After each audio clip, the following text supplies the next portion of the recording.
J'en peux plus de ce travail, mais je ne veux pas démissionner. Comment négocier mon départ, mec ? Manu, très bonne question. Très souvent, quand on vient nous voir au cabinet, c'est parce qu'on se sent mal dans son emploi, parce qu'on n'en peut plus, parce qu'on veut quitter son entreprise, mais qu'on ne veut surtout pas démissionner. Pourquoi ?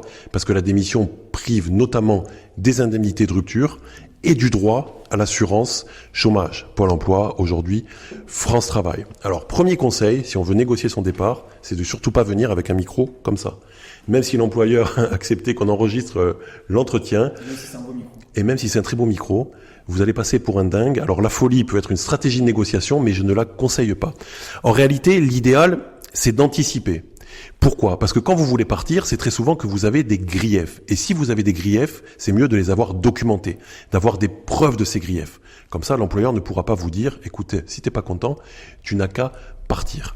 Le deuxième conseil, c'est de surtout pas en réalité la demander, cette rupture. De pas demander à partir. Parce qu'encore une fois, ça sera trop facile pour l'employeur de vous dire, si t'es pas content, la porte est ici, tu peux partir. Ce qu'il faut faire, c'est que, à partir des griefs que vous avez, des expériences que vous avez vécues, qui vous ont parfois traumatisé, ou en tout cas qui n'étaient pas conformes à la réglementation, à la législation, ce qu'il faut faire, c'est faire comprendre à l'employeur qu'il a un risque qui pèse sur sa tête. Un risque en interne, si vous commencez à poser des problèmes, parce que vous allez vous plaindre de votre traitement, un risque parfois d'image, mais surtout un risque contentieux.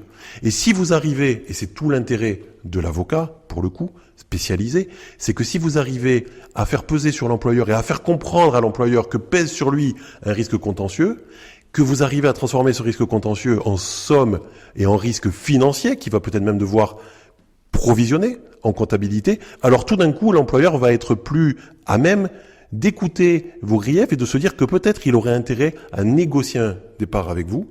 Et ça tombe bien, pour rompre un contrat de travail, il n'y a pas que la démission, il n'y a pas que le licenciement qui est subi, il y a aussi la rupture conventionnelle, qui est une modalité qui permet aux deux parties de se mettre d'accord sur le principe d'une rupture conventionnelle, d'une rupture du contrat, et qui donne le droit à l'assurance chômage, et qui permet de mettre la somme que l'on veut, je simplifie bien entendu, qui permet de mettre la somme que l'on veut dedans, en guise d'indemnité. Donc si vous arrivez à faire comprendre à votre employeur qu'en réalité, c'est pas vous qui voulez partir, c'est lui qui vous pousse à quitter l'entreprise parce qu'il ne vous a pas bien traité ou en tout cas, les choses ne se sont pas bien passées, alors peut-être que l'employeur comprendra finalement que négocier la rupture avec vous, c'est pas un problème, mais c'est plutôt une solution certes pour le salarié, mais une solution aussi pour lui qui va lui permettre d'éviter de perdre du temps, un risque contentieux, et qui, in fine, vous permettra peut-être de garder même des bonnes relations avec lui.